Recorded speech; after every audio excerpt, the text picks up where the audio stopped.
Hi there, welcome to another Computing with Dr. D video. We're going to look at Arduino today. In this particular one we're looking at an LCD screen and how to program it in a couple of ways. So we'll start with a few images that I've got for you, and we'll just have a look at how it's wired up and some of the little bits and pieces. So first of all, you have the back of the panel here. You can see there's 4 wires there. The yellow one isn't plugged in, but I've got 4 wires into that end connector that takes 4 wires neatly. We'll try to get some plugs for you there.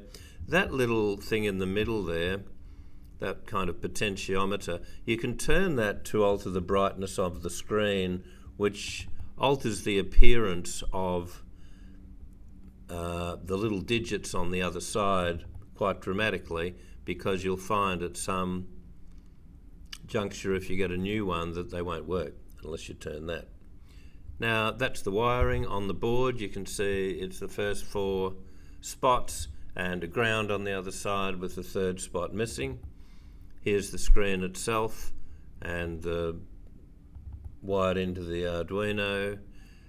Here I'm showing you how to connect the 9-volt battery to it.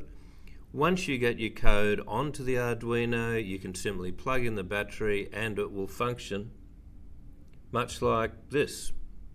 This is an example of a looping program. First of all, it comes up with emergency, evacuate area 6 warning, and then what happens is it spins this flood alert across the screen. It loops it through, and I'll show you some of that code shortly.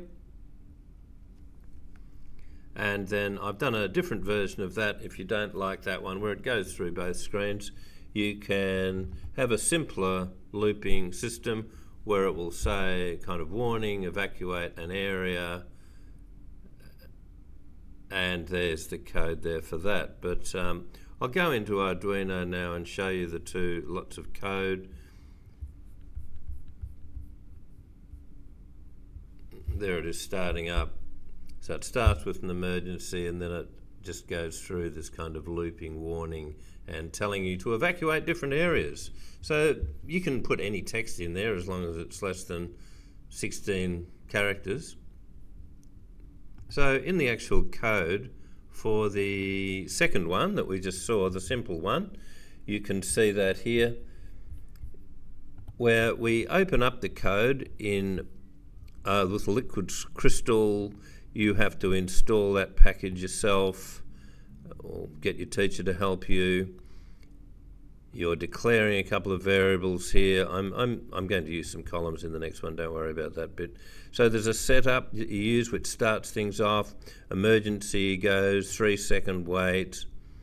And then what happens is that I just say evacuate area and warning. Now what that does is it will spin it through and change this kind of random number into a different area, so it'll say evacuate a different area every time it kind of loops through.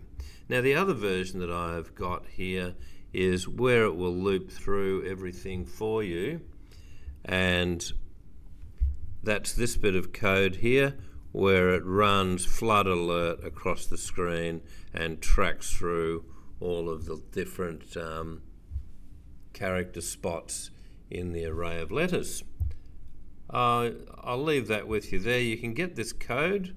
We'll allow you to download it. So there's 2 versions of it. Thanks very much. We'll now see you all next time, next video.